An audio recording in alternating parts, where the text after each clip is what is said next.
उसमें ब्रांच का अकाउंट ऐसे दिख रहा है, ये है बैलेंस ब्रॉट डाउन मतलब ओपनिंग, ओपनिंग में कितना रुपए लेने थे, 20,10,000 ओपनिंग में लेने थे। गुड्स सेंड टू ब्रांच 49,26,000 रुपए के गुड्स सेंड किए गए हैं ब्रांच को। ये पूरे साल भर में इतने सेंड करे हुए होंगे, जिसमें से बाई बैंक मतलब इतना पैसा आ गया, कलेक्शन आ गया ब्रांच से, और बाकी क्लोजिंग, क्लोजिंग मतलब इतना लेना बाकी है। सही है। अब अपने देखिए क्वेश्चन में 2 पॉइंट थे जिनको हमें कन्वर्ट करना था।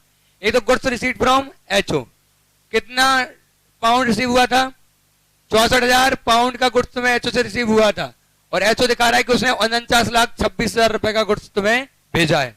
मतलब 49,000 पाउंड कितने रुपए के, सॉरी क्या था वो, 64,000 पाउंड कितने के बराबर हो गए, 49,26,000 के बराबर हो गया। सही है। तो जब उसका ट्रायल बैलेंस बनाएंगे हम ब्रांच का, तो पाउंड में दिखाएंगे 64,000 पाउंड, और रुपए में दिखाएंगे 49,26,000 रुपए का सामान उनको रिसीव हुआ। तो यहाँ अकाउंटिंग की जाएगी बिल्कुल बेसिक की जाएगी, जैसे इंडिपेंडेंट ब्रांच में करी जाती है। सोचो क्या फॉरेन ब्रांच का अकाउंटेंट और एचओ का अकाउंटेंट एक बंदा होगा या अलग अलग बंदा होगा? अलग अलग बंदा होगा, तो वो वहां अकाउंटिंग कर रहा होगा।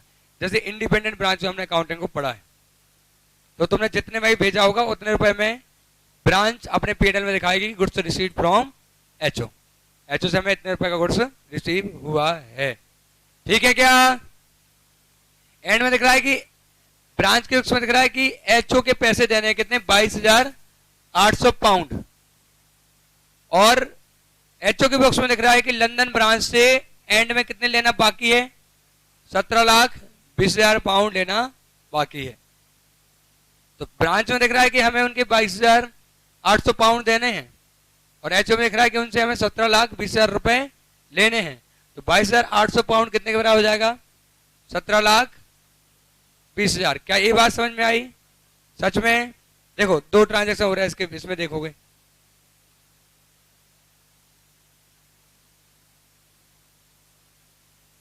इस अकाउंट को देखना ध्यान से।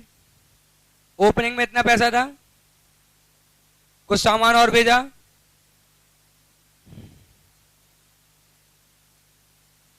अरे वो यहां वहां हो गया, आ जाएगा। ठीक है। तो इतना पिछले साल का पैसा इतना बकाया था, अभी इतना माल भेजा, जिसमें से कुछ पैसा उन्होंने हमें दे दिया, कुछ पैसा वो हमारा देंगे। अब जो पैसा उन्होंने हमें दे दिया उसकी तो बात खत्म हो गई, वो तो रिसीव हो गया। अब जो बैलेंस आएगा वो कितना दिखाई देगा कि 17,20,000 रुपए ब्रांच से लेने हैं, और ब्रांच में दिख रहा है 22,800 पाउंड देने हैं। तुम समझो इस बात को, एक और एंगल समझा रहा हूं। मैं तुम्हें 1 लाख का माल बेचूं और तुम मेरा 1 लाख रुपए पे कर दो, प्लीज बहुत ध्यान से समझना। मैं तुम्हें 1 लाख रुपए का माल बेचूं, तुम मेरा 1 लाख रुपए का पेमेंट कर दो। अब तुम्हारा अकाउंट मेरी बुक्स में दिखाई देगा या नहीं? दिखाई देगा या नहीं दिखाई देगा? क्लोज हो गया। दूसरा एग्जाम, मैं तुम्हें 1 लाख का माल बेचा, तुमने मुझे 80,000 पे कर दिया। अब मेरे बुक्स में कितना दिखाई देगा, 20,000। तो यहां जो पैसा आ गया वो तो खत्म हो गया। अगर पूरा पैसा आता तो अकाउंट ही खत्म हो जाता। कितना पैसा नहीं आया ब्रांच से, 17,20,000। तो दिखा रहे कि मुझे 17,20,000 लेने हैं ब्रांच से, और वहां ब्रांच दिखा रही कि हमें 22,800 देने हैं एचओ के। क्लियर है क्या? हाँ, तो वो बता देंगे, उसको एडजस्ट कर लेंगे, बात रिकंसाइल कर लेंगे जैसा कल तक कर रहे थे, कोई दिक्कत नहीं है उसमें।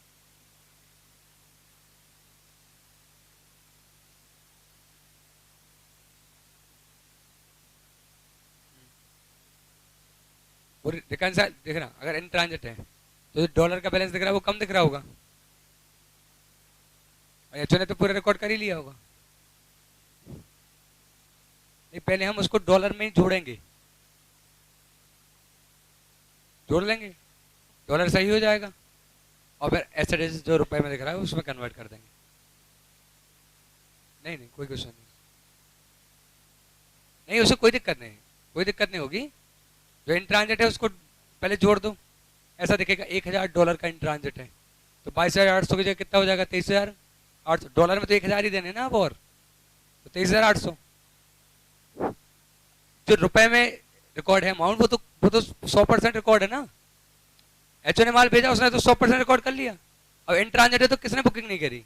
ब्रांच ने। तो ब्रांच ने बुक नहीं करी तो ब्रांच का बैलेंस बस चेंज करो, रुपए तो पूरा ही दिख रहा है सारी गुड्स का, चाहे पहुंची हो या ना पहुंची हो, तो उसको डॉलर को एडजस्ट कर दो, और रुपए तो ऑलरेडी पूरा ही है।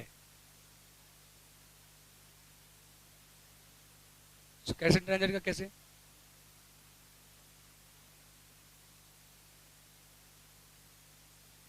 तो उसको क्लोजिंग रेट पे कन्वर्ट करेंगे, क्योंकि उसकी एंट्री एचओ को करना है। अभी एचओ में हो नहीं, वो क्लोजिंग रेट पे आएगा। ठीक है, ठीक है क्या इतनी बात पक्का? अब बस ये खत्म हो गया। तो following further information is given. मैं एक बार क्वेश्चन को रीड कर दे रहा हूँ, प्लीज कॉपरेट करना। अगर ये क्वेश्चन हो गया तो बस मतलब हो गया, मतलब 70-80% फॉरेन ब्रांच हो जाएगा। इसके जैसे हैं 4 क्वेश्चन, ठीक है, और कल का और लेक्चर बचेगा तो अपन अच्छे से पूरा कंप्लीट कर लेंगे। बस एक क्वेश्चन आज हो जाए, क्वेश्चन तो काफी बचे हैं, कॉन्सेप्ट ऑलमोस्ट सब खत्म हो जाएंगे। तो यहाँ ब्रांच का ट्रायल बैलेंस दिया गया आपको, जैसे फिक्स एसेट दिखाई दे रहा है, स्टॉक दिखाई दे रहा है, गुड्स फ्रॉम एचओ आया है 64,000 पाउंड का, जो कि रुपए में दिखाई दे रहा है 49,26,000 समथिंग। एक्सपेंस एवरेज रेट पे कन्वर्ट कर लेंगे। डेटर है creditor cash and bank. HO का अकाउंट दिखाई दे रहा है कि हमें 22,800 देना है, उनके में दिखाई दे रहा है कि 17,20,000 समथिंग कुछ लेना है, हम वो कन्वर्ट कर देंगे। परचेज और सेल है। ये ट्रायल बैलेंस टैली है नहीं है? टैली है, ये कंप्लीट क्वेश्चन है ना, ये टैली। अब नीचे इन्फॉर्मेशन दी गई कुछ, fix asset are to be depreciated. Are to be depreciate का मतलब होता है डेप्रिसिएट किए जाने हैं। हाँ, फिक्स एसेट को अभी डेप्रिसिएट करना है हमें। कितना रेट से डेप्रिसिएट करना है? 10% से। ठीक है, और भी देखो क्या ट्रायल बैलेंस में कहीं डेप्रिसिएशन दिख रहा है? इसका मतलब अभी डेप्रिसिएशन की कोई एंट्री नहीं हुई होगी। ठीक है, और on 31 March 10 expense outstanding was 400 pound. Prepaid expense था 200 पाउंड। क्लोजिंग स्टॉक था 8,000। क्लोजिंग स्टॉक को कभी ट्रायल बैलेंस के अंदर मत ले जाना, अपन उलझ जाएंगे, है ना। क्लोजिंग स्टॉक को क्लोजिंग रेट पे कन्वर्ट करना, कन्वर्टेड जो भी अमाउंट आएगा एक ट्रेडिंग में डाल देना और एक बैलेंस शीट में डाल देना। ठीक है, इससे तो कोई दिक्कत नहीं। अभी आउटस्टैंडिंग का क्या करना है? तो मैं ऐसा पूछ रहा हूँ कि एक्सपेंस आउटस्टैंडिंग है 400 पाउंड, इसी पे पूरी बात डिस्कशन करनी है। नहीं तो था क्या, कुछ नहीं था इस क्वेश्चन, और कुछ वैसा भी नहीं है। ट्रायल बैलेंस तो कितना आता है कितना नहीं आता, बस यही डिस्कशन होने वाला है पूरी फॉरेन ब्रांच में। 400 पाउंड आउटस्टैंडिंग है, और ऊपर एक्सपेंस दिखाई दे रहे थे कितने? 4800। अब जो 400 पाउंड का खर्चा नीचे दिखाई दे रहा है 4800, तो P&L में जाएगा, इसमें तो कोई डिस्कशन नहीं, इसमें तो कोई डाउट नहीं। 400 पाउंड इसके अंदर इंक्लूड है या नहीं है, या क्या करें? है या नहीं है? सोचें। अगर 400 पाउंड इसके अंदर होता तो कहीं ना कहीं आउटस्टैंडिंग दिखाई दे जाता। इसका मतलब वो अभी रिकॉर्ड उसकी एंट्री हुई नहीं है, क्योंकि आप पे करते हो तो एंट्री करते हो expense to bank, outstanding entry करते हो तो एक्सपेंस टू आउटस्टैंडिंग। तो अगर वो एक्सपेंस बुक होता तो आउटस्टैंडिंग भी होता। अब अगर इतनी बात ध्यान से समझो कि ट्रायल बैलेंस में जो भी दिख रहा है उसका जो जो ओरिजिन है वो जर्नल एंट्री है, तो आप कंफ्यूज नहीं हो गए। क्योंकि अगर ओरिजिन जर्नल एंट्री है तो कोई आउटस्टैंडिंग चीज ट्रायल बैलेंस तक पहुंचेगी तो कैसे? कोई एक्सपेंस जो आउटस्टैंडिंग है वो ट्रायल बैलेंस में दिख रहा है कैसे? तो आपको ऐसा समझना कि जर्नल एंट्री में क्या हुआ होगा, तो हुआ होगा कि एक्सपेंस टू आउटस्टैंडिंग। अगर ऐसा हुआ होता तो एक्सपेंस भी दिखता और आउटस्टैंडिंग भी दिखता। अब एक्सपेंस तो दिख रहा है लेकिन आउटस्टैंडिंग नहीं दिख रहा है, तो आधी एंट्री तो हुई नहीं होगी, केवल एक्सपेंस डेबिट हो गया हो। तो वो वाला एक्सपेंस दिख रहा है जो जिसकी एंट्री हुई होगी, तो एंट्री हुई होगी एक्सपेंस टू बैंक, तो पे हो गया, वो दिख रहा है। और फिर जो एक्सपेंस टू आउटस्टैंडिंग है वो नहीं आया, अब वो आएगा। ठीक है, तो उसकी क्या एंट्री होगी? प्लीज प्लीज, टाइम ज्यादा नहीं है, तो क्या एंट्री करें इसकी? एक्सपेंस टू आउटस्टैंडिंग एक्सपेंस कितने से हो जाएगी? 400 पाउंड से। अब इसका क्या असर पड़ेगा? मैंने कल परसों समझा था कि जो भी इंफॉर्मेशन ट्रायल बैलेंस के बाहर है वो दो जगह असर करती है। तो एक तो ये P&L में जाएगा और एक बैलेंस शीट में जाएगा। दूसरा काम ये कर सकते हो कि जो आपका ट्रायल बैलेंस बना है इसमें 3 इंफॉर्मेशन है जिसका असर नहीं दिया गया, आउटस्टैंडिंग, प्रीपेड, डेप्रिसिएशन। तो आप क्या करो, जो ट्रायल बैलेंस बना रहे हैं ना उसी को सुधार लो।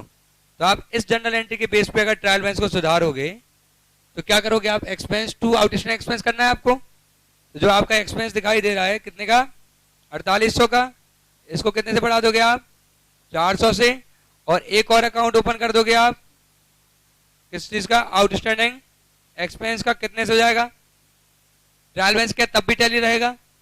आप जितनी भी एडजस्टिंग एंट्री करोगे उसमें एक अमाउंट डेबिट एक अमाउंट क्रेडिट रहेगा, इसलिए ट्रायल बैलेंस टैली है तो वो टैली ही रहेगा।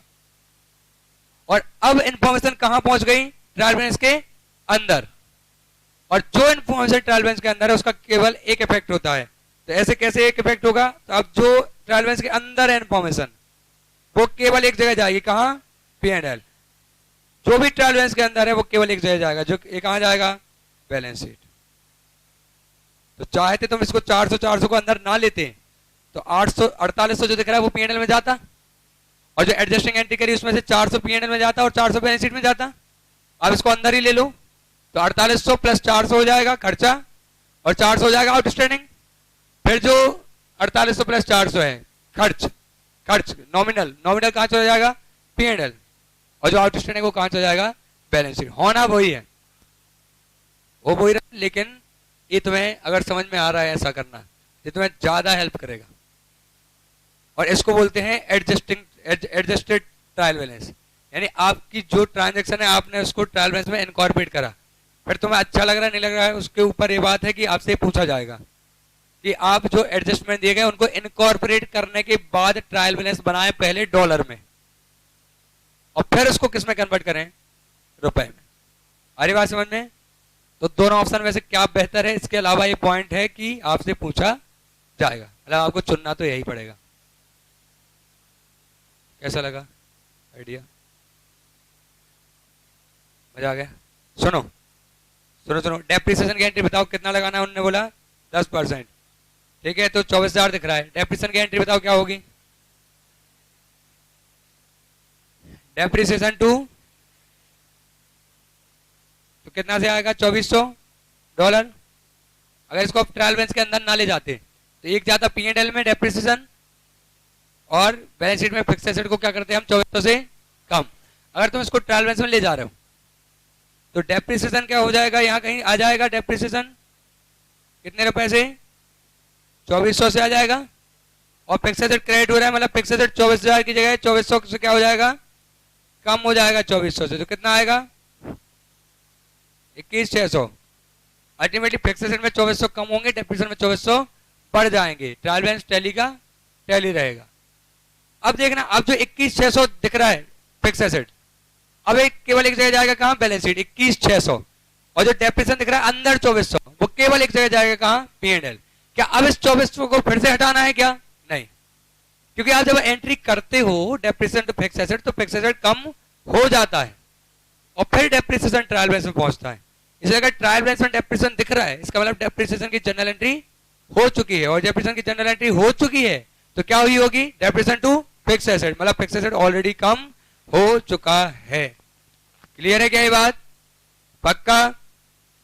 तीसरा प्रीपेड की एंट्री है, प्रीपेड एक्सपेंस कितना है, 200 का, इसकी एंट्री बता दो, प्रीपेड एक्सपेंस टू एक्सपेंस। तो 200 से एक्सपेंस कम हो जाएगा, प्रीपेड एक्सपेंस का नाम का एसेट बन जाएगा, ठीक है। और बहुत इजी पड़ेगा, इजी इसलिए पड़ेगा कि जैसे आपका एक्सपेंस 400 से बढ़ा था, यहाँ आउटस्टैंडिंग 400 से बढ़ा था, देखना सरल क्या पड़ेगा। आपको पता है एक्सपेंस को किस रेट पे कन्वर्ट करना है, एवरेज, और लायबिलिटी को क्लोजिंग। जबकि नीचे जब आप एंट्री देखते ना एक्सपेंस टू आउटस्टैंडिंग तो आपको लगता है ये तो खर्च है, इसको तो एवरेज पे लिख लो। नहीं, एक खर्च है एक लायबिलिटी है। एक ट्रांजेक्शन में 2 एलिमेंट आ गए, किस किस चीज के, एक्सपेंस और लायबिलिटी। जो एक्सपेंस है उसको हमें किस रेट पे कन्वर्ट करना है, एवरेज पे, और जो लायबिलिटी है उसको हमें किस रेट पे कन्वर्ट करना है, क्लोजिंग पे।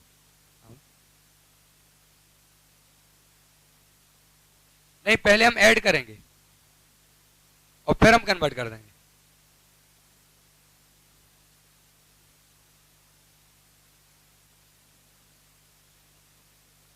हाँ, क्लोजिंग रेट से कन्वर्ट है, वो लाइबिलिटी को डिनोट कर रहा है कि इतना रुपए देना है।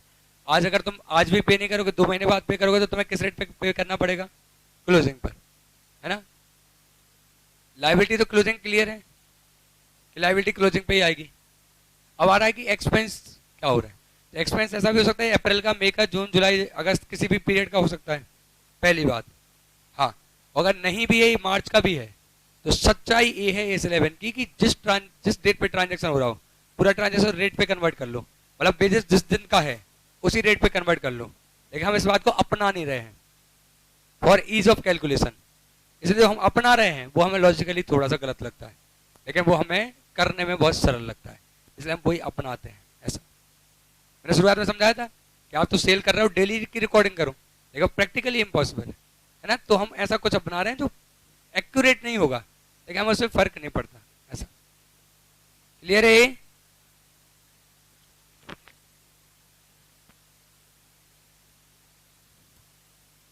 ऐड वाली बात नहीं समझ पा रहा हूँ क्या कह रहा हूँ। हाँ ठीक है, एक्सपेंस में ना, हाँ हाँ बिल्कुल। नहीं तो मैं बोल तो रहा हूँ, अपन गलत कर रहे हैं। मैं शुरू से समझो आप, मैंने क्या बोला था, सेल को क्लोजिंग एवरेज पे कन्वर्ट करना है या जिस दिन ट्रांजेक्शन हो रहा है उस दिन की रेट पे, जो मैंने समझाया। ये मैंने बोला, कंक्लूड करा। मैंने बोला था ट्रांजेक्शन जिस दिन होता जा रहा है उस दिन जो रेट चल रही करते जाओ कैलकुलेट, लेकिन तुम्हारे लिए क्या हो जाएगा, इम्पॉसिबल हो जाएगा। इसीलिए हमने एक सरल तरीका अपनाया। अब जो सरल तरीका आपने अपनाया वो एक्यूरेट नहीं हो सकता, क्योंकि एक्यूरेट ही तो नहीं अपनाया मैंने। एक्यूरेट अपनाना हो तो कठिन पड़ रहा है ना। और मैंने ये भी समझाया कि वो रेट चेंज होने से थोड़ा मोड़ा फर्क पड़ेगा, लेकिन जो पैसे मॉनिटरी जो तुम्हारे पास आ रहे हैं वो तुम्हारे पास वही रहेंगे। तो अकाउंटिंग एक्यूरेट नहीं होगी क्योंकि हम एवरेज ले रहे हैं। सही है? क्लियर है क्या? तो जो तुम्हारे मन में सवाल आ रहा है कि ये तो गलत सा हो रहा है, गलत ही हो रहा है, शुरू से ही मैं समझा रहा हूँ कि आप एग्जैक्ट रेट लेंगे तो कठिन पड़ जाएगा काम। इसलिए आप कौन सी रेट अपना रहे हैं? एवरेज रेट अपना रहे हैं कि अपना काम चल जाए।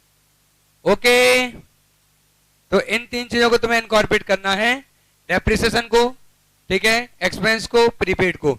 इसके बाद बनाना है आपको ट्रायल बैलेंस डॉलर में, जो कि टैली होना चाहिए। वो तो टैली रहेगा ना डॉलर वाला। फिर आप उसको क्या करोगे? कन्वर्ट करोगे। और जब आप कन्वर्ट करके ट्रायल बैलेंस बनाओगे वो टैली नहीं होगा, क्योंकि उसमें अलग अलग रेट। अब देखना, वेजेस को 400 को एवरेज पे कन्वर्ट करा, 400 को क्लोजिंग पे, तो टैली हो सकता है क्या? नहीं होगा। हाँ, तो नहीं होगा, वो भी यही बोले नहीं होगा।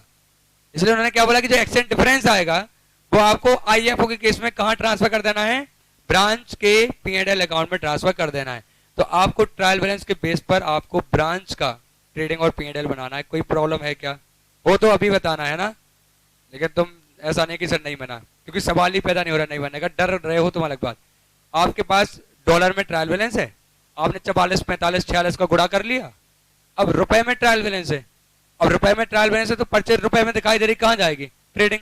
सेल रुपए में दिखाई दे रही, कहां जाएगी? ट्रेडिंग। डेटर रुपए में दिखाई दे रहा, कहां जाएगा? Balance sheet. तो होना तो वही है ना जो होना था, बस पहले रुपए में देते थे, आज रेट का मल्टीप्लाई करके रुपए में कन्वर्ट कर लिया, अल्टीमेटली कर लिया ना रुपए में कन्वर्ट। अब उसका क्या बनेगा? ट्रेडिंग और P&L और बैलेंस शीट। नहीं मतलब होमवर्क दे रहा हूं इसलिए इतना कहना पड़ा। हाँ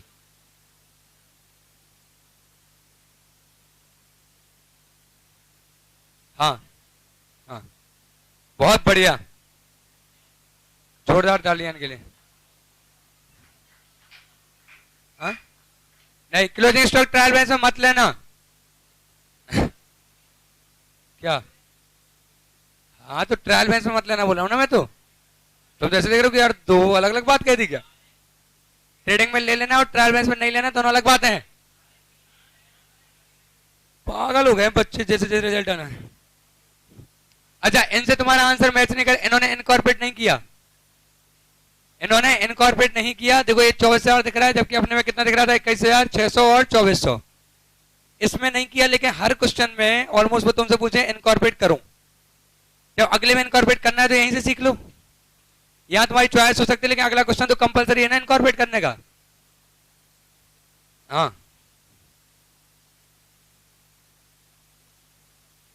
तो बस उन्होंने डेप्रिसिएट इनकॉर्पोरेट नहीं किया।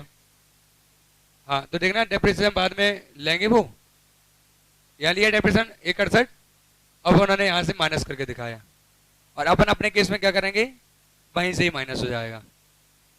होमवर्क है, करके ही आना है, और मैं ये चाह रहा हूँ कि आंसर करेक्ट आए, चाहे तुम्हें लिखना हो तो लिख लो। प्रॉफिट है 6,08,200।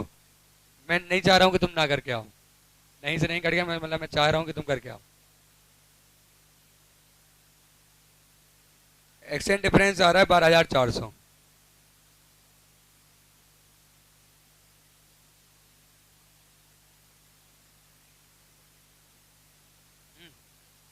तुम तो इनकॉर्पोरेट करो, अपने आप होता रहेगा फिर।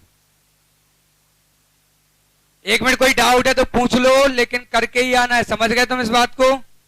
तुम इसको करके आ जाओगे, मैं कल फॉरेन ब्रांच खत्म कर दूंगा। कल कौन सी डेट है? हाँ, बहुत क्रूशियल डेट है आई थिंक फॉर यू। तो कल खत्म हो जाएगा, लटकाना नहीं है चैप्टर। क्लियर है बात?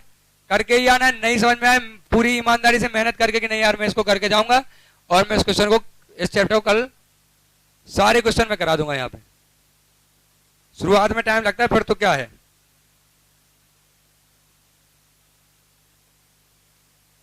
Trading, P&L, balance sheet.